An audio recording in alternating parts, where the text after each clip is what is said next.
Hello, welcome to Sharmit. In this session, we will cover the further values for the RTVSYSVAL command. In order to explain the same, I have created one program. So I'm opening this program in edit mode. So as usual, firstly we are declaring few variable by referring it from the IBM official website. So you can declare it here, and name uh, you can keep any name to the variable, but make sure that we are using the same data type and length as it is mentioned in the IBM official website for the particular value. So once the variable is declared, now it's time to use the command.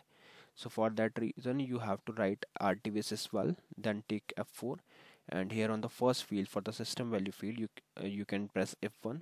Although it is a second field, but I'm talking about this sysval field, right?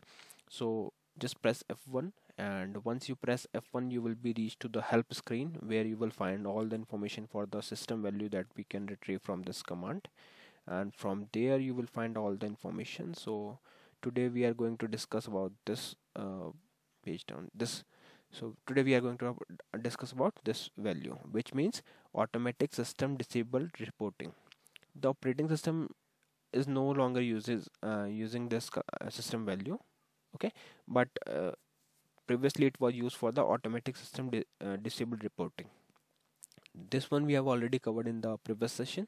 So now I'm moving to the next one, which is QAUTOVRT, which means automatic virtual device configuration indicator. The user must have all obj authority to change this system value. So if you are not having the all obj authority, then you will not be able to use this or to retrieve this value. Okay, now I'm doing page down, and thing is the third value we are retrieving is QBASACTLVL level, which means activity level of base storage pool. So changes made to the system value take effect immediately. Okay, so basically from this screen you will find out all the information that we are going to retrieve from the particular variable. So once you find the value name and value information, then you can paste the value name here, and in bottom to that you have to pass that variable name where you want to receive the output.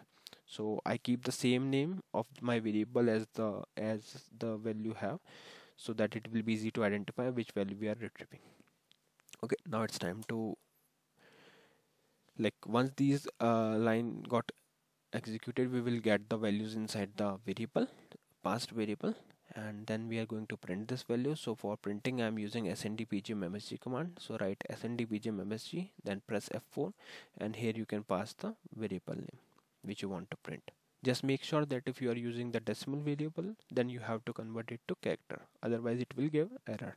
So as we can see, the second the second and third variable is of type decimal, so we are converting it to character.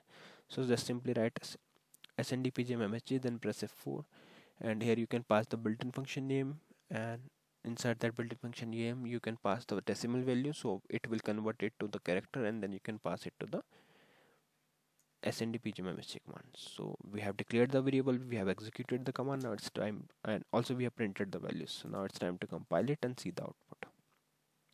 So it is compiled successfully. Now I'm calling this. First value we got is as 0, second is 32767, and third is 168. So this is how you can utilize the RTVSYSVAL command to retrieve the system related information.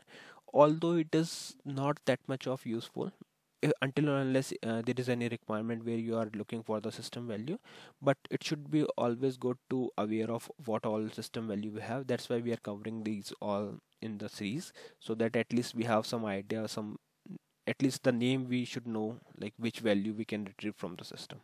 So this is the whole sole purpose of these series. So I hope it is clear to all of you, and in the upcoming session we will learn few more things. So thank you for watching Sharmit.